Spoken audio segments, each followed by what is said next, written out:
तो मैंने बताया था कि जो आजकल जो गोचर देखने की विधि है वो अच्छी विधि नहीं है ना। देखिए पहले क्या था ना, अब ये लोग कहते हैं कि ज्योतिष और बढ़ा है, हमें तो लगा ज्योतिष और डाउन हुआ है। क्योंकि पहले क्या होता था कि जैसे आज विंशोत्तरी दशा, और बहुत कम लोग, हमें लगता है 5% भी अगर पूरे ज्योतिष में योगिनी दशा लोग लगाते होंगे। जी और कुछ लोगों को चर दशा के बारे में नॉलेज है। पहले कई प्रकार की जी दशाएं होती थी, और उन कई प्रकार की दशाओं को लगा करके जो ज्योतिषाचार्य थे वो बात बताते थे, फलादेश सही जाता था। आजकल क्या, केवल आप देखो तो 2-3 प्रकार की दशा बची। बाकी के लिए वैसे खैर बृहत्पराशर होरा शास्त्र में लिखा हुआ है, कई सारी दशाएं के बारे में दिया है, लेकिन उनके अंदर टर्म एंड कंडीशंस थी कि इस कंडीशन पे ये दशा लगेगी, इस कंडीशन पे ये दशा लगेगी, और इस कंडीशन पे ये दशा लगेगी। लेकिन चर दशा, विंशोत्तरी दशा, चर दशा तो जैमिनी के अकॉर्डिंग लगानी है आपको, राशि की दशा जामिनी के अकॉर्डिंग। और लेकिन कम से कम विंशोत्तरी दशा और योगिनी दशा तो लगानी ही चाहिए, लेकिन उसको लगाने वाले लोग कम ही बचे। आपको हम योगिनी वाला सिखाएंगे आने वाले समय में। लेकिन वही बता रहे ना कि ज्योतिष क्या हुआ कि थोड़ा सा जो अच्छे अच्छे पार्ट थे वो तो खत्म होते गए, और उसका एक ही को मैं क्रेडिट देता हूं। मैंने पहले भी कई बताया कि जो मतलब कि इसमें चीजों को छुपाया गया। छिपाया किसने? जैसे मान लीजिए हमको लाभ मिला ज्योतिष को लगाने से, तो हम अगर हम बहुत बड़े कहीं के राजा हैं या हम बहुत प्रभावशाली व्यक्ति हैं, तो हमने ज्योतिषाचार्य को रोक दिया कि भाई आप किसी को नहीं बताएंगे।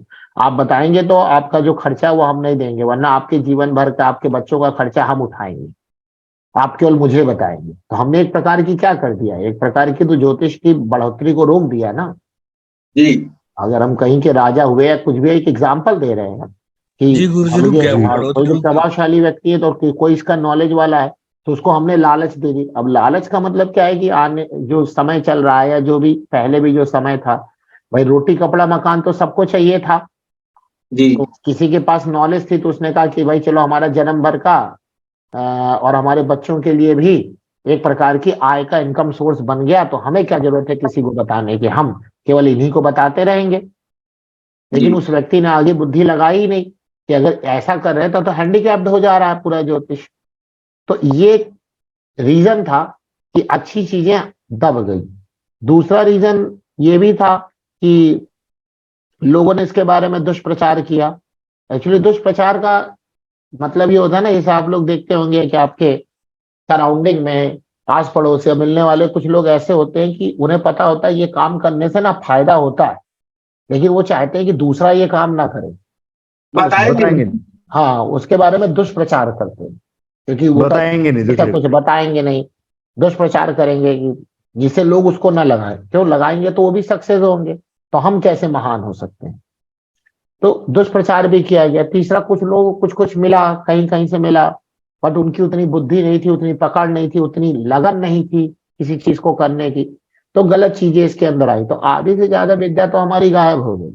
उसी प्रकार जब लोग अष्टक वर्ग, सर्वाष्टक और प्रस्ताराष्टक वर्ग में जाते हैं आजकल, तो जो मतलब हिंदुस्तान या पूरे विश्व के कुछ अच्छे ज्योतिष हैं तो इनको लगाते हैं। तो इसमें ये कहा गया कि जो गोचर बताने की विधि, आजकल देखिए आप टीवी न्यूज चैनल खोलिए तो राशि के बारे में बताने लगते हैं। राशि जी, जी राशि से। बताना गलत नहीं है, वो गलत नहीं कर रहे हैं, लेकिन क्या है ना कि वो एक उस जब वो बता रहे हैं तो उसको सुनने वाले कई लोग हैं, कई लोग हैं।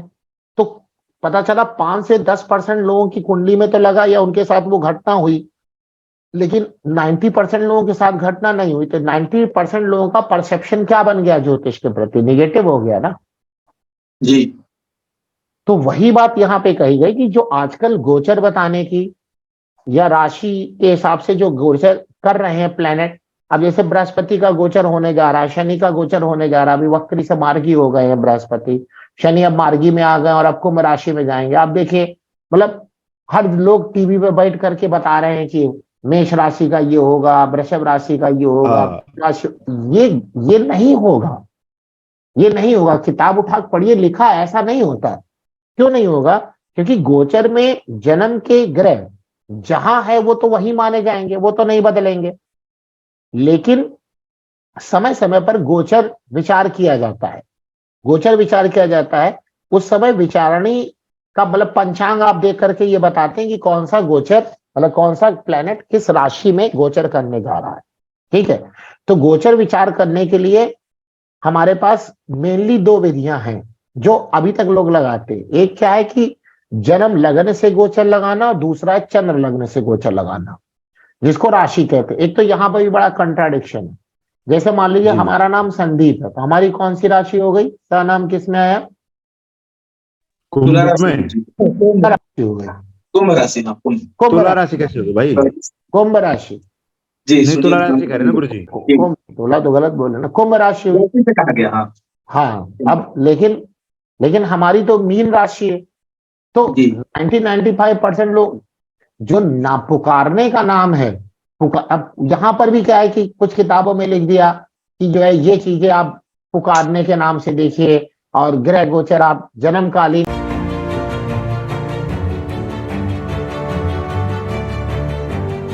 अपनी राशि से देखिए। तो ये बात तो लिखी गई है कि गोचर जो आपके जन्मकालीन से लगेगा, जन्मकालीन से लगेगा, यानी पुकारने के नाम से नहीं लगेगा। लेकिन शादी विवाह या कुछ चीजें पुकारने का नाम भी चलता है, लेकिन जन्म राशि सबसे इंपॉर्टेंट है। तो अब पता चला हमारा नाम संदीप है, अब हम कुंभ राशि से देख रहे हैं, कभी कोई घटना घटी कभी नहीं घटी। अरे हमारा मीन राशि है, मीन राशि से देखेंगे, पहले वही गलत है सब लोग। तो ठीक है। गुरुजी फिर ये लगन देखेंगे ना गुरुजी, लगन या चंद्र राशि दोनों देखेंगे ना गुरुजी? लगन, आप पूरी बात सुनेंगे अभी लगन। आपको क्लियर हो जाएगा। पहले पूरी बात सुनिए, फिर अभी हम आपसे पूछेंगे कि क्या आपको समझ में आया, तब आप बताएंगे। ठीक है। जी जी गुरुजी, जी गुरुजी। तो गोचर विचार करने में एक चंद्रमा को लिया जाता है, दूसरा लगन को लिया जाता है। ये साधारण प्रथा है। ये क्या है? ये साधारण प्रथा है। किंतु जो विशेष सूक्ष्म प्रकार की विचार करने की विधि है, उनका कहना है मान लीजिए कि आपके जन्मकालीन चंद्रमा, जिसको आप जन्म राशि कहते हैं, से आपका बृहस्पति मान लीजिए 6ठे 8वें 12वें चला गया। ठीक है, मान लीजिए जन्म राशि से, आपकी जन्म राशि से बृहस्पति छठे, जैसे अभी मीन राशि के चल रहे हैं, अभी मीन राशि के चल रहे हैं, तो मान लीजिए मेष लग्न की कुंडली, मेष राशि वालों की के हिसाब से अभी बृहस्पति कहां पर है? 12वें भाव, 12वें में है गुरुजी। 12वें भाव में है। ऐसे वृषभ राशि वालों के लिए कहां पर है? 11वें भाव। मिथुन राशि वालों के हिसाब से कहाँ है? मकर 10वें भाव। कर्क राशि वालों के लिए कहां पर है? 9वें। सिंह राशि वालों के लिए कहां पर है? 8वें। कर्क राशि वालों के लिए कहां है? 7वें। नहीं जी, ऐसे मिथुन राशि वालों के लिए कहां पर है? 10वें। 4 5 6 7 8 9 10 11 12, मतलब समझ में आ गया ना? वैसे आप चलते चले जाइए। जी जी जी ये तो अलग अलग राशि का अलग एक अलग तो राशि। कहीं आपको शुभ भाव मिल रहे हैं, कहीं अशुभ। चलिए मैं एक पकड़ के चलते, चलिए हमने सिंह राशि पकड़ी, तो सिंह राशि के हिसाब से अभी बृहस्पति कहाँ गोचर कर रहे हैं? अष्टम भाव, 12वें भाव में, अष्टम में, अष्टम भाव में अष्टम में। गोचर कर रहे हैं। तो इसका मतलब पूरी दुनिया में, पूरे इस पृथ्वी पर जितने भी सिंह राशि के लोग हैं, उनके हिसाब से बृहस्पति का गोचर तो अच्छा नहीं हुआ। जी अष्टम में चला गया, लेकिन अच्छा नहीं हुआ। क्या क्या ये बात आप प्रैक्टिकली समझ पा रहे हैं? ऐसा हो रहा है? नहीं हो रहा है? नहीं हो रहा है। नहीं सबके साथ नहीं होगा अब गुरु जी। इसी में जो थोड़े बहुत नॉलेज वाले लोग कहते हैं, इसका मतलब पूरी दुनिया में सिंह राशि वालों के हिसाब से बृहस्पति का गोचर तो बुरा, उनके साथ तो बुरा होना चाहिए। नहीं नहीं नहीं गुरु ऐसा जी। तो नहीं हो रहा है। यही बात हमारी पुरानी यानी क्लासिकल एस्ट्रोलॉजी भी यही बात कह रही है, बट उसको बिना समझे बूझे लोग बात करे पड़े। तो वही ये कह रहे हैं कि मान लिया कि जन्म राशि के अनुसार, जन्म राशि कौन होगी? जहां पर आपकी जन्म कुंडली में चंद्रमा है वो राशि चंद्रमा होगा। राशि है, वहां से मान लीजिए बृहस्पति आपके अन्य स्थान पर, अन्य मतलब 6ठे 8वें 12वें स्थान पर 12वें। गोचर कर रहे हैं। परंतु जन्मकालीन दूसरे ग्रहों से बृहस्पति का गोचर तो आपने लिया ही नहीं। केवल आपने चंद्रमा से बात करी ना। मान लीजिए आपकी जन्म कुंडली में जो सूर्य है, उनसे बृहस्पति कहां पर चल रहे हैं? जो आपकी जन्म कुंडली में मंगल है, उनसे बृहस्पति कहां चल रहे हैं? जी आपकी जन्म कुंडली में बृहस्पति है, वहां से बृहस्पति कहां गोचर कर रहे हैं? जी जी जो आपकी जन्म कुंडली में शुक्र देव है, वहां से कहां बृहस्पति देव गोचर कर रहे हैं? या जो आपकी कुंडली में शनि देव हैं, वहां से बृहस्पति देव कहां पे गोचर करें? ये तो लिया ही नहीं। केवल एक चंद्रमा Planet के ले। आपने गोचर को लेकर के बताया। जी मान लीजिए चंद्रमा के अनुसार तो गोचर बृहस्पति का गोचर अच्छे भावों में नहीं हो रहा है, लेकिन बाकी ग्रहों के अनुसार उन बृहस्पति देव का गोचर अच्छे स्थान पे हो रहा है। तो आप खुद ही दिमाग लगाइए, एक प्लेनेट कह रहा है कि वो गोचर अच्छा नहीं है, बाकी 6 प्लेनेट कह रहे हैं कि वो गोचर अच्छा है, कौन सी बात सही जाएगी? तो जो 6 है उनका जाएगा। ऑब्वियस सी बात है। हाँ जी। तो यानी कि अब ये बात समझ में आ गया कि केवल आप न लगन कुंडली के अनुसार गोचर को देखेंगे, न चंद्र जन्म राशि के अनुसार गोचर को देखेंगे। आपको जितने भी कुंडली के अंदर 7 ग्रह हैं, राहु केतु को हटा करके, क्योंकि राहु केतु तो ग्रह नहीं है, वो तो छाया ग्रह है। जी चंद्रमा के नोडल पॉइंट है नॉर्थ एक्सिस और साउथ एक्सिस, बस। तो बाकी जो 7 ग्रह हो गए और एक आपकी लगन हो गई 8, उन 8 के अनुसार उन बृहस्पति का गोचर देखने की जो विधि है वही अष्टक वर्ग है। यानी यहां से अगर आप देखेंगे तो एक्यूरेट देखेंगे। समझ लिया बात, नहीं समझ लिया? अब इसका उल्टा कर लीजिए। मान लिया कि आपकी जन्म राशि के अनुसार बृहस्पति देव का गोचर अच्छा हो रहा है, अच्छी राशि में चल रहा है, लेकिन बाकी के 7 ग्रहों के अनुसार या 6 ग्रहों के अनुसार उन बृहस्पति देव का गोचर आपके खराब स्थानों पे जा रहा है, तब फिर से वो खराब हो गया।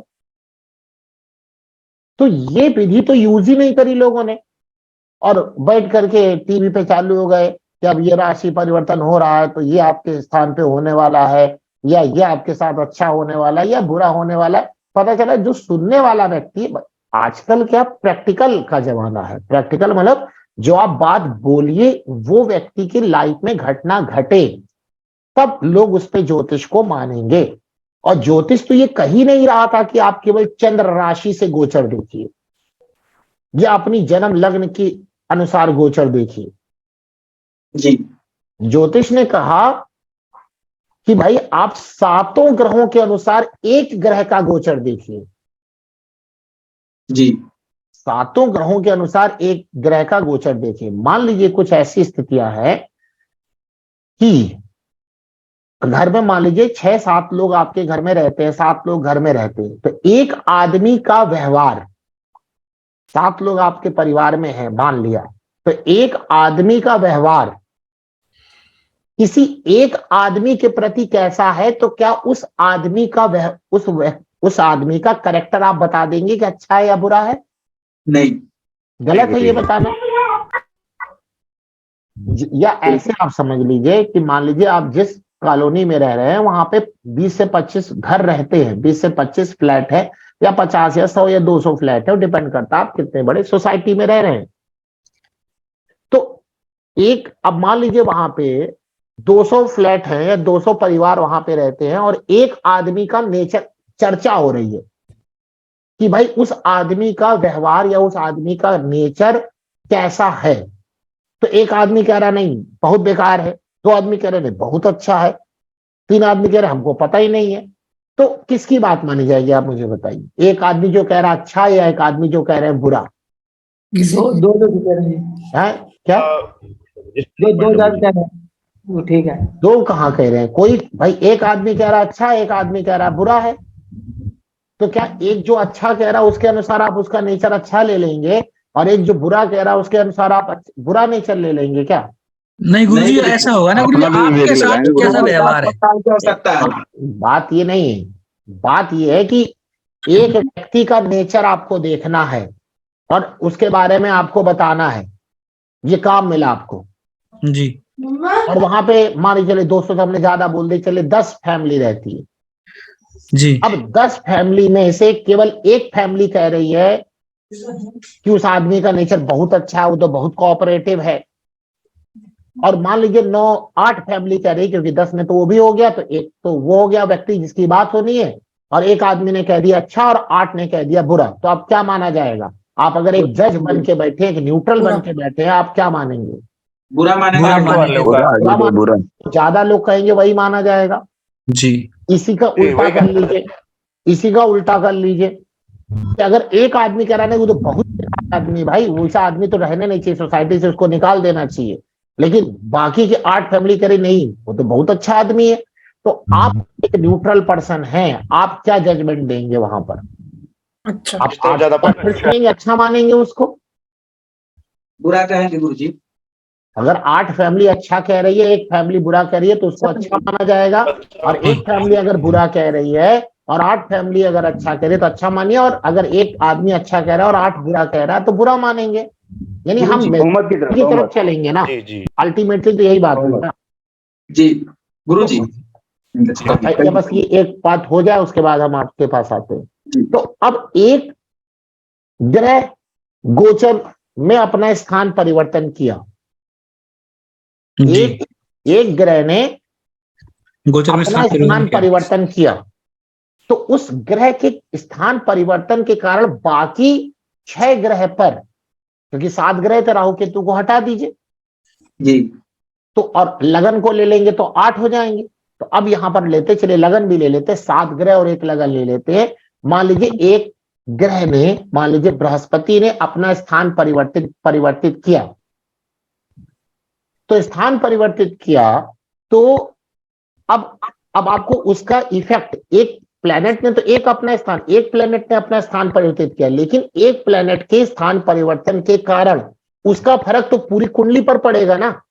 जी पूरी कुंडली पर पड़ेगा, तो पूरी कुंडली में बैठे ग्रह के अनुसार वो कहां कहां चले गए। ये है एक्चुअल फलादेश, कि केवल एक चंद्रमा से ही सारा फलादेश निकल के आ जाएगा? सारा तो गुरुजी नहीं है। चंद्रमा से क्या अलग अलग, क्या चंद्रमा से नहीं निकलेगा, चंद्रमा से नहीं चंद्रमा निकलेगा। से कैसे होगा गुरुजी? सभी ग्रहों का देखेंगे। सभी ग्रहों का देखा जाएगा कि चंद्रमा से देखा जाएगा, ये बताइए। सभी ग्रहों का देखा जाएगा गुरु सभी जी। ग्रहों से देखा जाएगा गुरु जी। तो सभी ग्रहों के अनुसार, मान लीजिए एक ग्रह के अनुसार वो 6ठे पे चले गए, 2 ग्रह के अनुसार वो 8वें पे से चले गए। मान लीजिए जन्म कुंडली में आपका एक ग्रह बैठा हुआ है, लगन पे बैठा है, और वो जो जिन्होंने स्थान परिवर्तन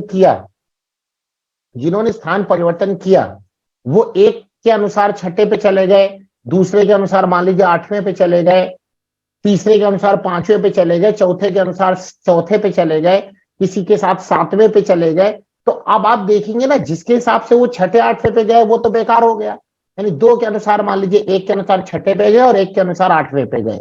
एक प्लेनेट के अनुसार गोचर करने वाला ग्रह 6ठे पे गया और दूसरे प्लेनेट के अनुसार वह गोचर करने वाला ग्रह 8वें पे गया। बाकी ग्रह के अनुसार वो केंद्र त्रिकोण में गए। तब ओवरऑल हमारे ऊपर, हमारे चारों तरफ ऐसे ग्रह नाच रहे हैं, तो हमारे ऊपर वो जो गोचर ने अपना स्थान परिवर्तित किया, ग्रह ने अपना स्थान परिवर्तित किया, तो वो हमारे ऊपर क्या फर्क देंगे? जिससे वो 6ठे 8वें गए वो तो गुस्सा आ जाएगा, लेकिन 5 लोग के अनुसार कहेगा अरे तो बहुत अच्छी स्थिति में आ गया है, तो उनके अनुसार संतुष्ट हो जाएगा। तो ओवरऑल हमारे ऊपर क्या फर्क पड़ेगा, अच्छा कि बुरा? अच्छा फर्क पड़ेगा। और हम लोग अभी क्या कर रहे हैं, अभी गोचर, अभी देखिए शनि का गोचर परिवर्तित होने वाला है जनवरी में या फरवरी में, और जनवरी होने वाला है। और अभी देखिए सब कहानी खुली पड़ी है, यूट्यूब भरा पड़ा है। अब आपकी किस्मत चमकने वाली है, अब आप तैयार हो पोटली भर के। क्या मूर्खता है, ये ज्योतिष का मजाक उड़ा रहे हैं ये लोग। ज्योतिष कह रही है एक आप, क्योंकि वो देखने की विधि क्या है, चंद्रमा के अनुसार ना। तो वही बात यहाँ पे कह रहे हैं पराशर जी भी, वही बात ये कह रहे हैं मंत्रेश्वर जी भी, और जितने भी विद्वान हैं सब वही एक ही बात कह रहे हैं, सब लोगों ने एक ही बात कही है, चाहे वो पराशर हो और चाहे वो कौन हो, चाहे वो मंत्रेश्वर जी हो, चाहे क्या नाम है जातक सारा, जो क्या नाम है ये सारावली के कल्याण वर्मा जी हो, है ना, ये कोई भी ऑथर यौनाचार्य हो, सारावली हो, वो क्या नाम है आपके जो ये अरे कौन थे जिन्होंने जो देश काल पात्र का सिद्धांत दिया, बारामीर हो, सब यही बात कह रहे हैं कि एक से मत देखिए भाई। और हर अच्छी किताब में एक चैप्टर होता है अष्टक, वो कोई पढ़ता ही नहीं। सबसे गोचर में सबसे ज्यादा इंपॉर्टेंट वही है जी। फिर आगे कहा गया कि उसको गोचर में जितना प्रायोरिटी दे रहे हो तो कुंडली के अनुसार भी उतनी उसको प्रायोरिटी दो। तो ये राव जी की गोचर की किताबें बहुत बड़ी। हाँ क्या राव जी की गोचर पे आती हैं किताबें। हाँ आती हैं अच्छी, उन्होंने भी वो बात लिखी, लेकिन के एन राव ना बहुत चालाक व्यक्ति हैं, बहुत ज्यादा। वो आप कोई भी बात वो फार्मूला देंगे, इतना घुमा देंगे कि जनरल आदमी समझ ना पावे। और मैंने अभी पहला मैं उनको नहीं कह रहा हूँ, वो बहुत महान व्यक्ति है, मेरी औकात भी नहीं है कि उनको मैं कुछ कह भी सकूं। मतलब जितना उन्होंने कंट्रीब्यूशन किया उतना तो कोई सोच भी नहीं सकता। केवल उनके फार्मूले ही अगर वो समझ जाए तो फिर तो वो खुद ही अपने आप में महान व्यक्ति हो जाएगा। ये तो मेरी मूर्खता अगर मैं ऐसा बोलता हूं, लेकिन मेरी वही बात थी कि जिनके हाथ में लगा उन्होंने किसी न किसी तरीके से उसको छुपाने की कोशिश की, जी बताने की कोशिश नहीं करी, या उसको सिंप्लीफाई करके काम नहीं किया। इसीलिए क्या हुआ कि ज्योतिष को इतना लोगों ने गलत तरीके से इंटरप्रेट करने लगे। और अब जो ये बता रहे हैं कि चंद्रमा के अनुसार गोचर ये होगा, ये मतलब राशि परिवर्तन ये होगा, शनि का ये होगा, बृहस्पति का ये होगा, ये जो बता रहे हैं इनकी विचारों की गलती नहीं है, क्योंकि ये इन्होंने खुद जानते ही नहीं है। और जो जानते हैं उसी में मार बोले पड़े हैं खूब।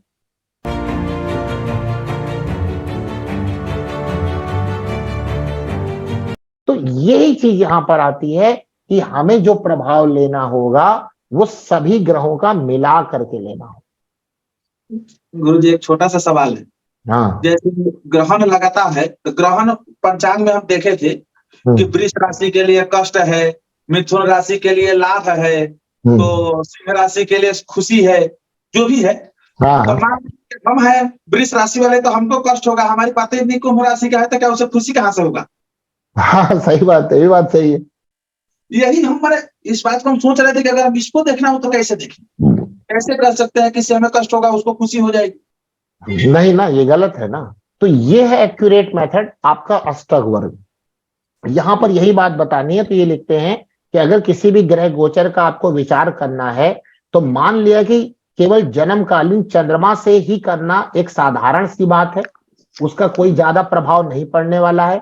किंतु जो विशेष सूक्ष्म विचार किया जाता है, जिसका वाकई फर्क पड़ता है, वो कैसे किया जाएगा? वो बाकी सभी ग्रहों को मिला के किया जाएगा। उनका कहना है मान लीजिए जन्मकालीन चंद्रमा से आजकल जो बृहस्पति का गोचर है किसी किसी कुंडली के लिए वो अगर खराब है लेकिन बाकी ग्रहों के अनुसार अच्छा है, तो ओवरऑल उस व्यक्ति पे जो प्रभाव पड़ेगा वो अच्छा पड़ेगा। ऐसे इसका उल्टा कर लीजिए। तो ये जो विधि है, ये जो गोचर विचार करने की विधि है, और जो हमारी कुंडली में बैठे ग्रह की जो का फलादेश करने की विधि है, उसमें अष्टक वर्ग विचार सबसे इंपॉर्टेंट चीज हो जाती है, जिसको मैंने देखा बहुत विद्वान लोग भी उसको नकार देते हैं। समझ में आ गई बात? नहीं आ गई? जी गुरुजी। जी। तो यहां पर अगर हम इसी बात को एक और भी तरीके से समझाते हैं कि जैसे मैंने आपको लास्ट में बताया था कि कैसे आप बना सकते हैं कि सभी का क्या नाम है, भिन्नाष्टक हुआ। भिन्नाष्टक मतलब कि हर ग्रह के अनुसार देखना, और सर्वाष्टक मतलब सभी ग्रहों के अनुसार उसको देखना। तो सर्वाष्टक के अनुसार अभी हम आपको बता रहे थे, तो उसमें मैंने आपको कई सारे सूत्र दिए थे। इसमें हमने बताया था कि सर्वाष्टक में 9, 10, 11 यानी छठे, 8वें, 12वें में जितने कम नंबर है उतना अच्छा है। लेकिन 9वें में अगर नंबर कम है, 10वें में उससे ज्यादा और 11वें में और ज्यादा है तो ये अगर अच्छा होगा, लेकिन 12वें में कम हो जाने चाहिए, फिर लगन में और नंबर बढ़ जाने चाहिए। तो इससे हम कई प्रकार के फलादेश एक्यूरेट कर सकते हैं। तो ये केवल विधि, अभी ये शुरुआत है, बहुत बहुत सारे पॉइंट इसके अंदर छिपे हुए हैं। हम लोग इसी विधि के अनुसार ये भी बता सकते हैं कि कौन सा वर्ष ज्यादा खराब होगा या कौन सा वर्ष ज्यादा अच्छा होगा। इसमें भृगु सूत्रम भी इंपॉर्टेंट होता है।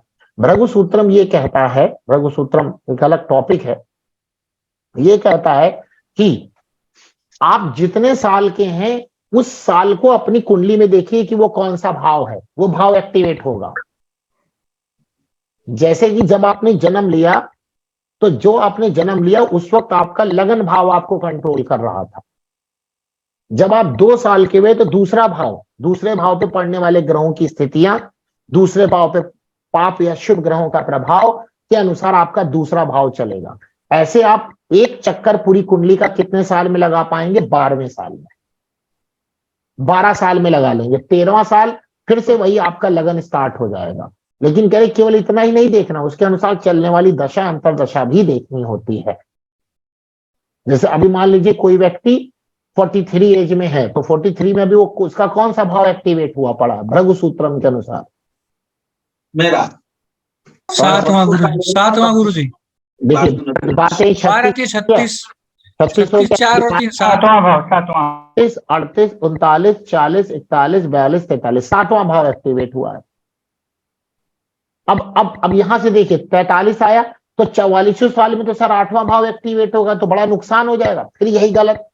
अब 8वें भाव पे मान लीजिए किस पाप ग्रह का प्रभाव है या शुभ ग्रह का प्रभाव है, हर कुंडली में अलग अलग होगा, तो वो देखना पड़े। केवल 8वें भाव से डरना नहीं या 12वें भाव से नहीं डरना है, बल्कि उसके अंदर और क्या देखना है, आपको बाकी ग्रहों की दृष्टियां अंतरदशा होगा, महादशा अंतरदशा। आवाज नहीं आ रही गुरु जी? नहीं आ रही है? आवाज नहीं आ रही गुरु जी। गुरु जी अब म्यूट हो गए गुरु जी शायद।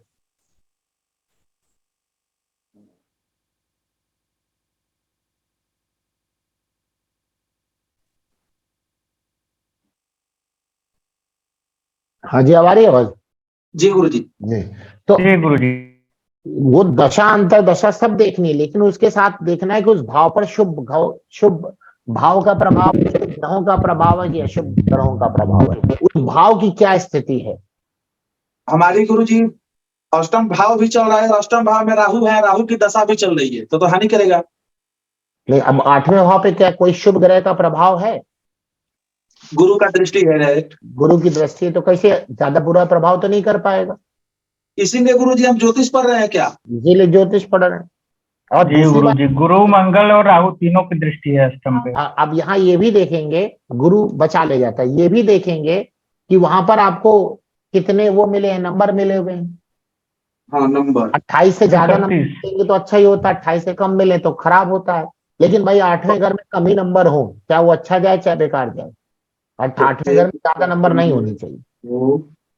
7 हाँ 8 में 25 है गुरु जी। 25 है तो ठीक ही है, कम नंबर है, बहुत कम नहीं है, ठीक है। लेकिन 8वें भाव में ज्यादा नंबर होना ठीक नहीं माना जाता। ठीक है, अब देखिए कौन सा वर्ष ज्यादा खराब होगा, इसको हम लोग सर्वाष्टक से भी पता लगा सकते हैं। कैसे? तो एक विधि बताते हैं, आप लोग नोट करेंगे कि जन्म कुंडली में शनि देव जहां पर आपके हैं जी, जन्म कुंडली में, अपनी जन्म कुंडली में देखेंगे शनि देव जहां पर हैं। मान लीजिए किसी व्यक्ति के शनि देव चलिए 6ठे घर में है जी, तो लगन से 6ठे घर में है ना, तो लगन से 5वें घर तक जितने सर्वाष्टक में नंबर मिले हुए हैं उनको आपस में जोड़ लें। यानी विधि क्या है कि जन्म कुंडली में शनिदेव जहां पर स्थित हैं उनसे एक घर पहले तक सभी बिंदुओं को आपस में जोड़ लिया जाए। ठीक है, आपस में जोड़ लिया जाए। ये एक तो भृगु सूत्रम ये हो गया जो भी मैंने जनरल बता दिया कि भाई आप 8वें साल में चल रहे हैं, 8वें में देख लीजिए। लेकिन एक दूसरा सूत्र हम दे रहे हैं, क्योंकि शनिदेव क्या करते हैं, शनिदेव रोग शोक इन सब के कारक ग्रह हैं, रोग के, शोक के, दुखों के ये कारक ग्रह हैं। तो अगर हमें ये देखना है कि हमारे में कब रोग शोक दुख आएगा, तो शनिदेव से देखिए, कारक हैं उनके।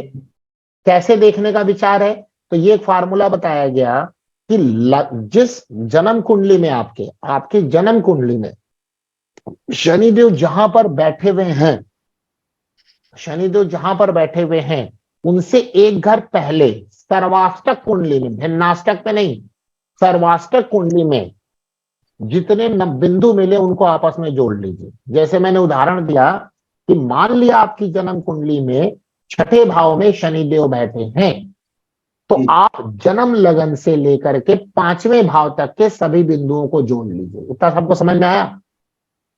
जी गुरु जी। उसके बाद आप उस योगफल जो जोड़ने पर आया उसको 7 से डिवाइड कर दीजिए, 7 से मल्टीप्लाई कर दीजिए, 7 से गुणा कर दीजिए, 7 से, उसको 7 से गुणा कर दीजिए। अब जो आए 7 से गुणा करने के बाद, 7 से मल्टीप्लाई करने के बाद जो आए उसको 27 से डिवाइड कर दीजिए, क्योंकि नक्षत्र की बात हो रही है, तो 27 से डिवाइड कर दीजिए। जो शेषफल बच रहा है, जी अच्छा शेषफल को गुरुजी। लेना है गुरु। शेषफल लेना है ना। 1106 को हमने 27 से भाग किया तो 40.96 आया। अरे आप लोग मोबाइल यूज कर रहे हैं, कैलकुलेटर, शेषफल लेना समझ है। गया गुरुजी, समझ गया, शेषफल लेना है, आपने मेन बात बताई जो। तो गुरुजी फिर शेषफल का क्या करना है गुरुजी? शेषफल से पहले शेषफल निकालिए जो भी आए। शेषफल आपका मेरा 4 आया शेषफल, है? मेरा 4 आया। 4 आया, तो अश्विनी नक्षत्र से 4 नक्षत्र गिनिए। भरणी कृतिका रोहिणी रोहिणी इतना सबको समझ में आ गया? गुरुजी अश्वनी से ही क्यों देखना है गुरुजी? तो भाई वहीं से तो स्टार्ट होता है नक्षत्र, पहला तो नक्षत्र अश्विनी से स्टार्ट होगा ना। अच्छा, ठीक है गुरुजी, बस ठीक है। नक्षत्र वहीं से स्टार्ट होगा, वहीं से लेने की विधि बताई गई है। अगर आपकी तो गुरुजी नक्षत्र शनिदेव लगन में बैठे हो तो लगन में बैठे हो तो वही लगन के नाम, लगन से पहले लगन में बैठे हो अगर, ये बढ़िया क्वेश्चन। अगर मान लीजिए लगन में बैठे हैं तो लगन से पहले क्या हुआ? 12वां भाव हुआ, तो गिनेंगे कहाँ? जी पूरा गुरुजी। भाव था। नक्षत्र गुरुजी गिनने के बाद क्या करना है? अब वैसे तो 12वें जहां बैठे वहां से पहले, तो कहाँ से पहले? जहां बैठे वहां से पहले। जैसे लगन में बैठे, मैंने गिन लिया 4 आया, रोहिणी नक्षत्र हुआ। 1 मिनट रुकिए ना, 1 मिनट रुकिए। जहां पे मान लीजिए लगन में ही बैठे हैं तो अब क्या करना होगा?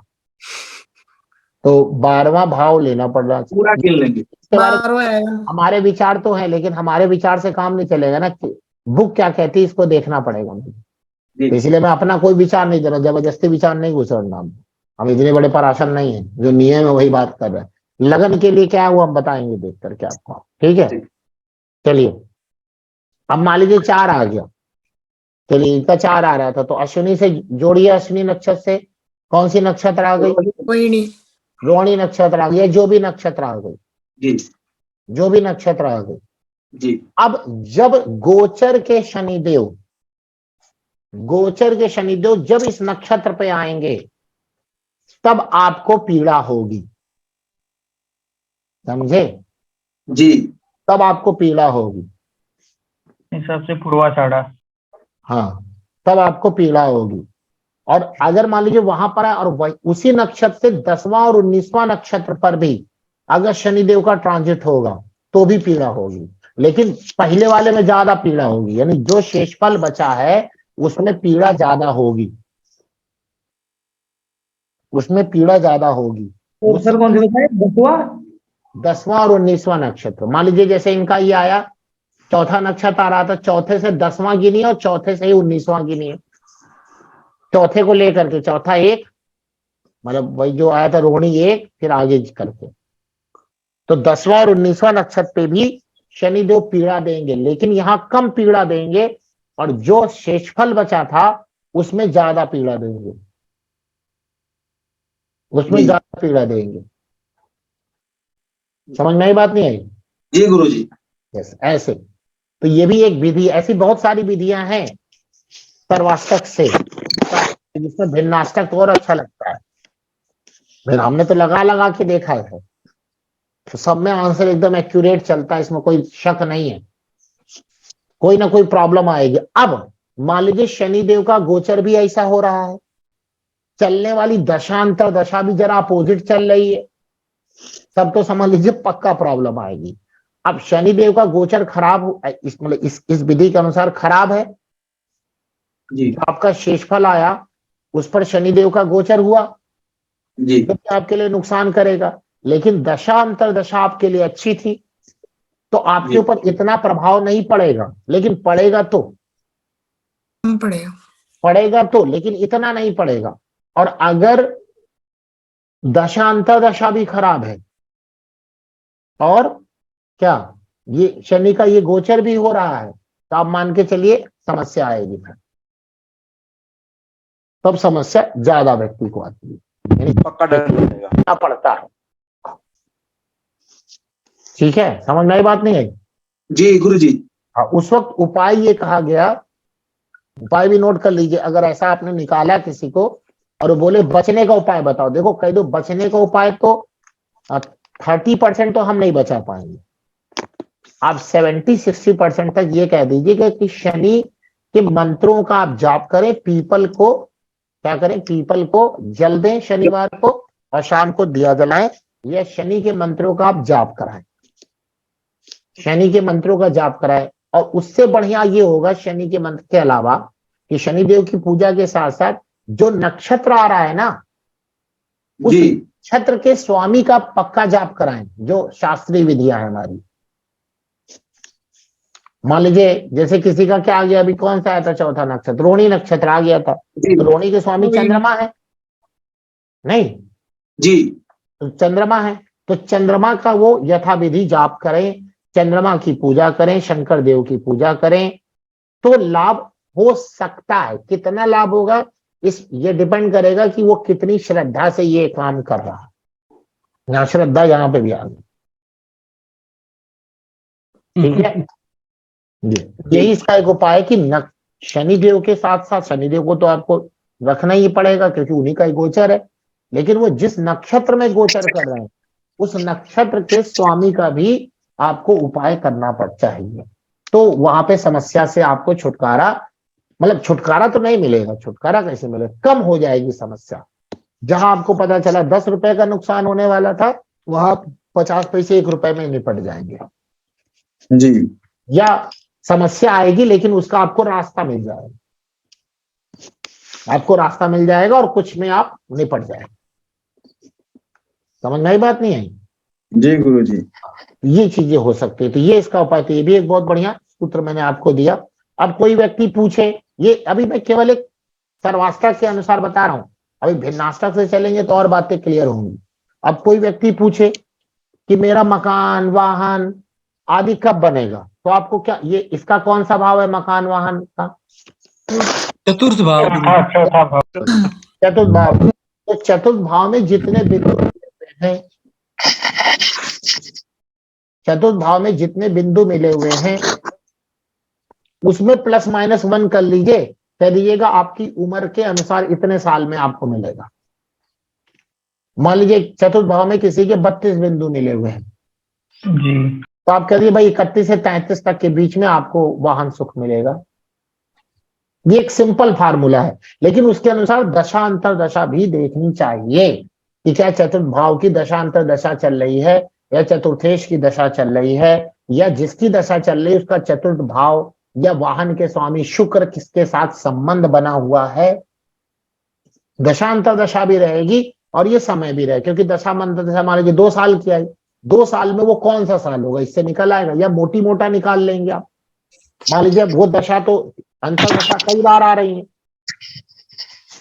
अंतर दशा कई बार आ रही है। मान लीजिए उसके 20वें साल में भी वो अंतर दशा आई, मान लीजिए उसके 28वें साल में भी ऐसी दशा अंतर दशा आई कि जिसके चतुर्थ भाव, चतुर्थेश या किसी की भी अंतर दशा चले, उसका चतुर्थ भाव से कोई ना कोई कनेक्शन हो, या चतुर्थ भाव में वो बैठा ग्रह हो। तो ऐसी मान लीजिए लगातार कई दशा आ गई कि मान लीजिए चतुर्थ भाव में उसके 2 प्लेनेट बैठे हैं और दोनों की दशा अंतर दशा आमने सामने अगल बगल हो 2-2 साल बाद, तो कब, तो चतुर्थ भाव में जो बिंदु मिले हैं उस वर्ष में उससे +-1 कर लीजिए, उस वक्त उसको वाहन सुख या घर का सुख या सुखों की प्राप्ति होगी, मकान सुख मिलेगा। ये बात सबको समझ में आ गई? जी गुरु जी। जी। तो ये अंकों में गुरु जी +- भी करना था ना? +-1। हाँ बस पीछे उससे, या तो पिछले साल या उससे अगले साल। हाँ और गुरु जी